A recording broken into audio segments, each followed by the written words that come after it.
We live in a world obsessed with image. From the moment we wake up, we're told who to be, how to act, how to speak, what to wear, what to feel. Smile more. Don't be too sensitive. Don't be too loud. Don't be too quiet. Fit in. Don't rock the boat. Be likable. Be wanted. Be desirable. But never too much. And we get so good at it, don't we? We become experts in shape-shifting. We mold ourselves to match the rooms we walk into. We polish the surface so no one sees the storm underneath. We become what people need us to be. But we forget who we were before we started performing. But here's the truth that changed everything for me. And maybe it will for you too. Alone is where authenticity is born, not in the crowd, not in the noise, not in the spotlight or the approval or the applause. Alone. When the audience is gone, when the phone is silent, when there's no one left to impress, that's when the real you shows up. And for a moment, you panic because the truth is you don't recognize that. You've spent so long editing your identity to make others comfortable. You don't even know what unfiltered feels like anymore. But alone, in that sacred stillness, something begins to stir. Not the version of you that performs, not the one that smiles when you want to scream, not the one that settles just to avoid being alone. No, the real you, the you that existed before the world taught you to hide, the you that's messy, beautiful, cracked, brilliant, emotional, fierce, intuitive, wild, and whole. That version of you, she doesn't apologize for existing. She doesn't shrink for anyone. She doesn't beg to be seen. She demands to be felt. But here's the hard part. Meeting your authentic self for the first time can feel like grieving, because you begin to see how many pieces of yourself you left behind just to be accepted. How many times you laughed at jokes that hurt. How often you said, "I'm fine," when your heart was breaking. How many years you chased validation instead of living in truth. And that grief, it's sacred. Don't rush it. Don't numb it. Don't push it away. Let it break you open. Because authenticity doesn't arrive in the absence of pain. It arrives through it. When you choose solitude, not as an escape, but as an act of reclamation, you begin to see just how many roles you were never meant to play. You start peeling off the layers that were put on you. The people pleaser, the caretaker, the fixer, the one who's always okay, the strong one, the silent one, the agreeable one. And beneath all those roles, there's just you, unfinished, but finally real. And guess what? The real you doesn't need to be perfect. The real you doesn't need to be liked by everyone. The real you doesn't need to be filtered, scripted, or edited. She just needs to be free. When you live alone, or even when you walk alone through your choices, you stop living for the highlight reel. You stop measuring your worth through someone else's lens. You stop waiting for a partner to validate your wholeness, because you already are whole. You already have everything inside you that you were looking for in someone else. And no, it's not easy. This journey of becoming, it's raw, it's confronting, because authenticity demands vulnerability. It requires courage. It asks you to stand naked in your truth without the armor of performance. But on the other side of that vulnerability, peace that can't be faked. The kind that doesn't rely on whether someone texts you back. The kind that doesn't evaporate when you're not chosen. The kind that comes from knowing that no matter who stays or leaves, you're not going anywhere. You stop fearing alone because you've built something beautiful in that space. You've built a home inside yourself, a sanctuary. You no longer search for completion. You bring it with you. You no longer seek worthiness. You walk in it. And maybe one day, someone incredible will come into your life. Maybe they'll see the real you and not flinch. Maybe they'll stay. Maybe they'll love you with the same intensity you've finally given yourself. But even if they don't, you won't break because the relationship you've built with yourself, it doesn't hinge on anyone's approval. It doesn't rise or fall on external love. It's rooted. It's anchored. You became your own safe space. You showed up for yourself in the dark. You sat in the silence and made it sing. And that kind of authenticity, that kind of unapologetic, grounded selfhood, that's not just powerful. That's unstoppable. So if you're walking alone right now, no, this isn't the beginning. You are not behind. You are not broken. You are not missing out. You're becoming. You're remembering. You're returning to the self you were always meant to be. And when you rise from this season, you won't rise as a half version. You'll rise whole. You'll rise honest. You'll rise free because alone didn't break you. It rebuilt you. And in that rebuilding, you found something worth more than comfort, applause, or even love from others. You found you. Let's talk about something we were never taught to value, something that never made it to the fairy tales, something we were actually told was dangerous, selfish, or cold. Emotional self-reliance. That quiet, unshakable ability to sit with yourself, hold your heart in your own hands and say, I've got you. Not because you've given up on others, not because you don't believe in love, not because you're guarded or hard or bitter, but because you finally realized no one is coming to save you. And that doesn't make you weak. That makes you unstoppable. We were raised on stories that said someone else would fix us, a partner would complete us, a friend would rescue us, a family member would always understand. But what happens when they don't? What happens when the people you leaned on the most disappear? What happens when you're left with no one but you? That moment, that breaking moment, is where true power is born. It's the moment you stop reaching outward for a rescue and start reaching inward for resilience. It's where emotional self-reliance walks in not as a shield, but as a light, a fierce, steady light that says, you are your own home. We've been taught to depend, to outsource our joy, our healing, our validation, to believe that being held by someone else is safer than learning to hold ourselves. But here's the truth. When your sense of worth is wrapped in someone else's presence or praise, your foundation is always at risk because people leave, people change, people disappoint, not because they're evil, but because they're human. But when you build a relationship with your own emotional self, when you learn to listen to your body, speak to your soul, and soothe your mind, you become unshakable. You stop spiraling when someone else is distant. You stop collapsing when you don't get the response you hoped for. You stop begging the world to validate what already lives inside you. You begin to meet your own needs. And that's not cold. That's not detached. That's sovereignty. That's maturity. That's wisdom. Emotional self-reliance doesn't mean you never ask for help. It doesn't mean you shut people out. It means you no longer make someone else the keeper of your peace. You no longer hand over the keys to your happiness like a gift someone else has to earn. You stop saying, I'll be okay when they love me.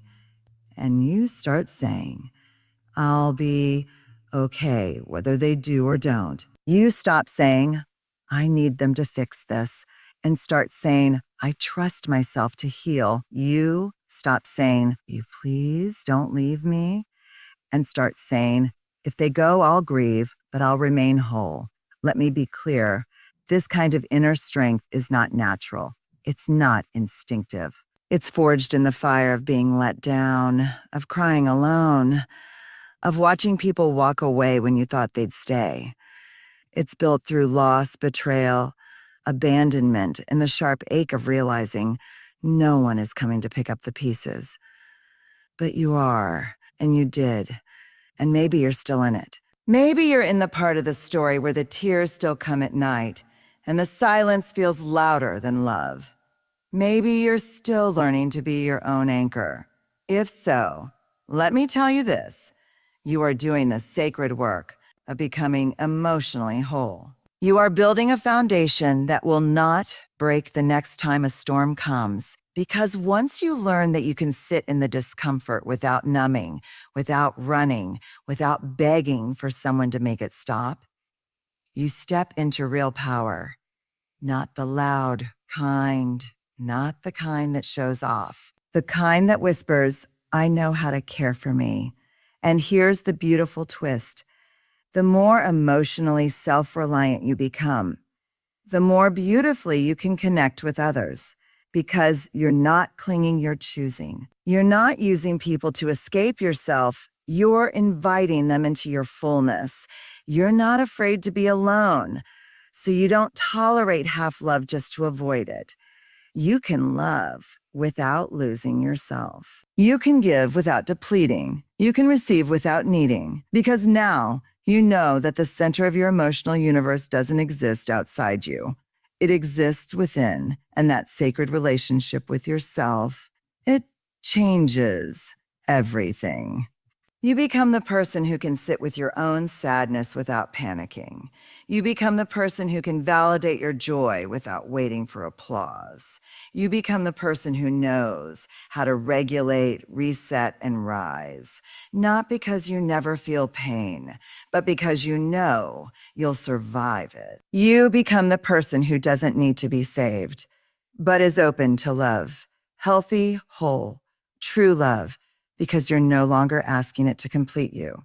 You're asking it to meet you. So today, if your heart is heavy, if you feel like you're walking this road alone, let me remind you, you are not weak for crying alone in your room. You are not broken for needing time to heal.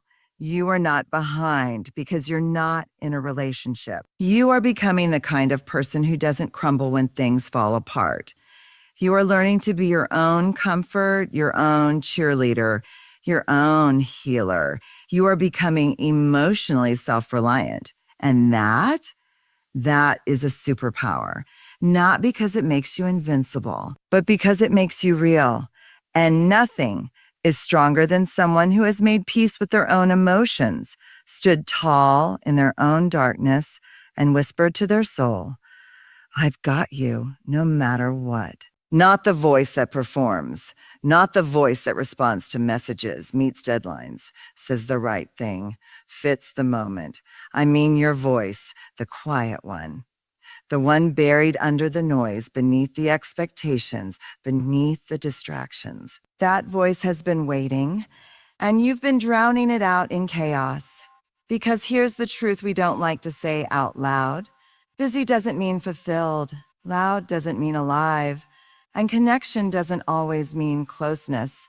Sometimes chaos is just a very sophisticated mask. Sometimes it's just how we avoid ourselves. You see, chaos is clever. It tells you you're important.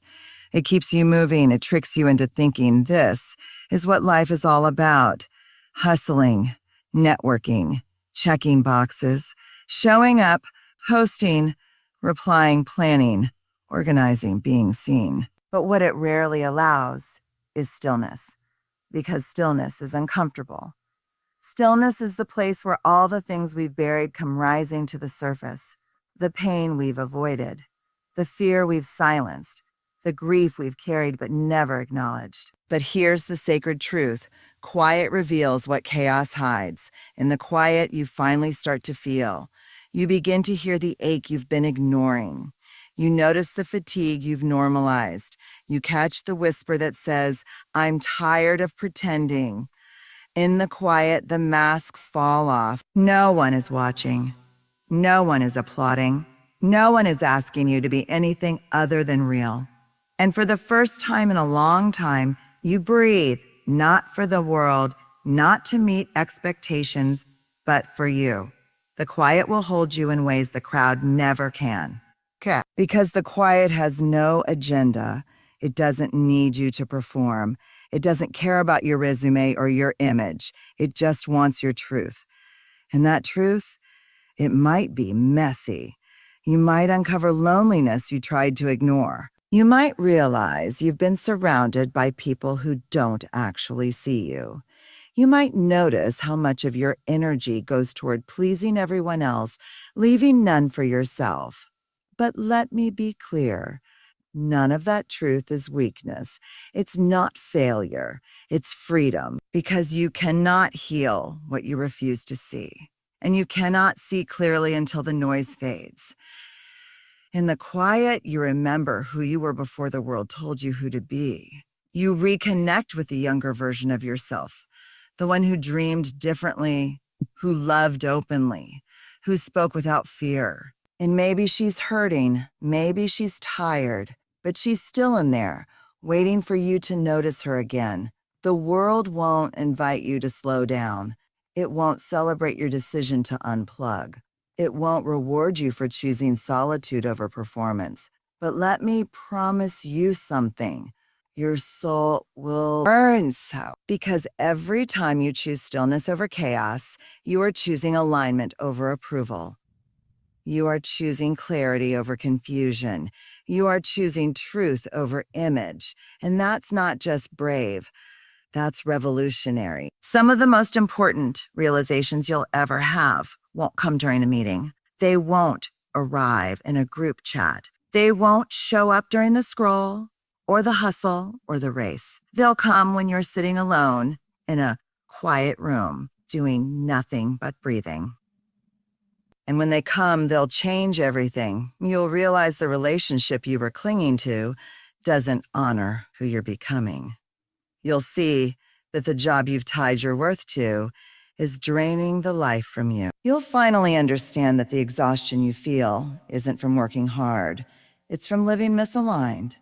But the quiet doesn't just reveal what's wrong. It reminds you of what's right. It reminds you of what matters. It brings you back to your center. It tells you, this is what peace feels like. This is what home feels like. This is who you are when no one's watching. And once you taste that peace, real peace, not the numbed out, distracted kind, but the grounded, present, soul deep peace, you'll stop accepting noise as normal. You'll stop confusing busy with important. You'll stop saying a yes to chaos just to feel less alone. Because being in chaos while disconnected from yourself is the loneliest place of all. But being alone, fully connected to your own heart, that's not loneliness, that's sanctuary. So take the walk without your phone, close the laptop, and sit with your breath. Let the silence stretch longer than feels comfortable. Don't fill it, don't escape it. Just be in it. Let your truth rise. Let your grief speak. Let your joy whisper. Let your soul breathe. Because everything you've been running toward or running from is waiting in that quiet. And maybe, just maybe, the person you've been dying to meet isn't out there in the noise. Maybe she's been waiting for you in the stillness. Patient, gentle, ready. So here's your permission. No, your invitation. Let the chaos go quiet. Let the outside world blur. Let your soul speak. Because what's revealed in the quiet will always be more real, more honest, and more you than anything chaos ever gave you. And once you hear your voice again, you'll never let it be drowned out again.